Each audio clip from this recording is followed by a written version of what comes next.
And all-or-nothing approach to eradicating coronavirus is the only way forward, according to Queensland Premier Anastasia Palaszczuk. No longer is it a matter of flattening the curve. She's boldly declared she wants to smash it, and she joins us now. Premier, a very good morning to you. Thank you for your time again this morning. Them's fighting words. Can you bring us up to speed with the numbers overnight, please?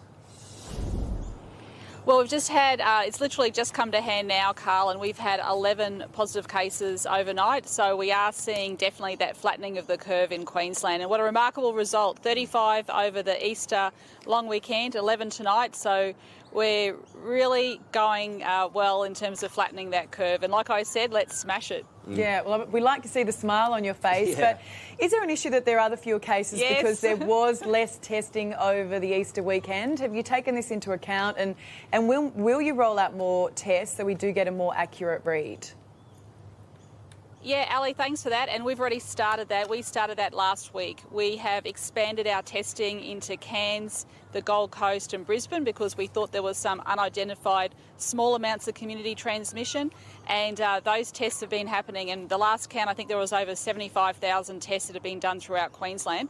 So I'm more than confident that the testing regime is working. And we're still seeing, of course, a lot of those overseas travellers returning back that are testing positive as well. So some good news, I think, for Queensland and also for Australia as well. So it's great to see. So well done, Queensland. You've been working incredibly hard, even in your tone and in the way that you are smiling this morning is an indication of some of the relief you must be feeling. That being said, complacency is a possibility here amongst Queenslanders. And then you have to talk about when you might lift restrictions, which could lead to even more complacency. It's a delicate balancing act, isn't it? Yeah, it is delicate, Carl, but Queenslanders have done very well, but we need to get the balance right. And look, the Prime Minister has said to us, and we've been very strong, that we are looking at 6 months here, but we need to make sure that we are still doing the social distancing, we are staying home as much as possible. And I don't think people can feel complacent that just because we've had low numbers, that's the end of it, because what we're doing is we're flattening the curve. If you lift too early, of course, you see what's happened in other countries where those high rates of infection are causing their hospital systems to reach full capacity, and we don't want to see that happen in Australia. So it's a big effort of everybody, and I think everybody's working collaboratively together. It's great to see. Yeah. But at some point you will look at easing restrictions. Do you have an idea now of what that will look like and when you can start taking those first initial steps? Look, the modelling's happening at the moment. Like I said, we're still waiting on that modelling for Queensland into the future. But of course, we've got to get the balance right. I think we're in a unique position here because now we can actually see some of those European countries lift restrictions after going through those high spikes. And I think we can get a gauge on how that's working. The World Health Organisation just said this morning too that it is very important how you ease those restrictions. So I don't think now's the time for complacency. Everyone's doing a great job, but we've only just gone into this stay-at-home and social distancing. It's only been working for 2 or 3 weeks.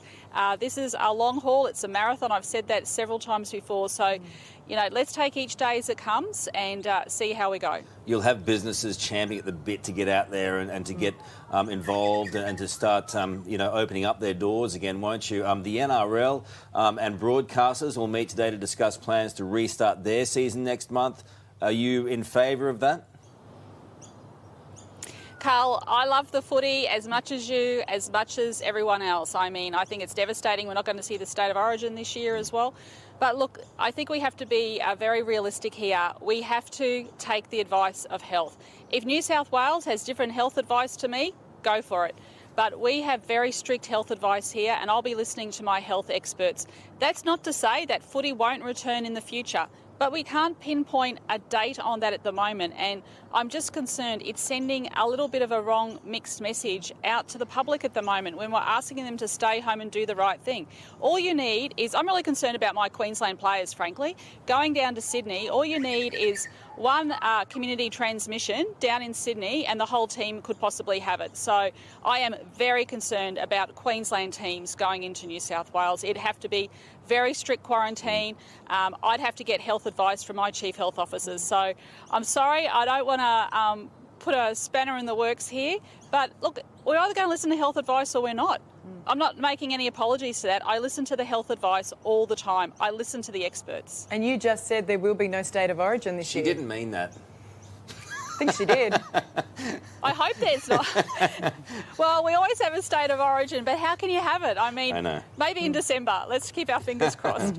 Queensland students, Premier, as well, will learn from home for the first 5 weeks of term 2. There's been some level of concern about kids who may not have the facilities and may not have the wares and may not have the money to be able to have some of the resources that other kids do. Are there going to be kids that fall through the cracks here? Oh, look, we're really confident that we've struck the right balance here. So schools will be open for essential workers. And people say to me, what's an essential worker? Well, it's anybody who has a job in the workforce at the moment. And we want those kids going to school and kids, of course, from vulnerable backgrounds as well.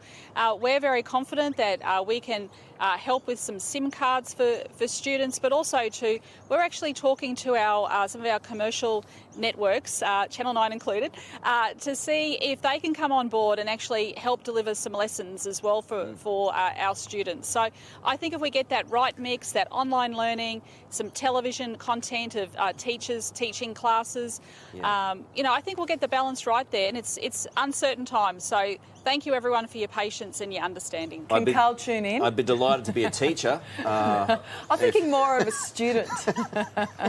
I don't know. Do you have your qualifications, Carl? I don't know if we'll let you loose in the classroom. I did go to university. I just can't remember what I studied, Premier. Something at the pub, I believe.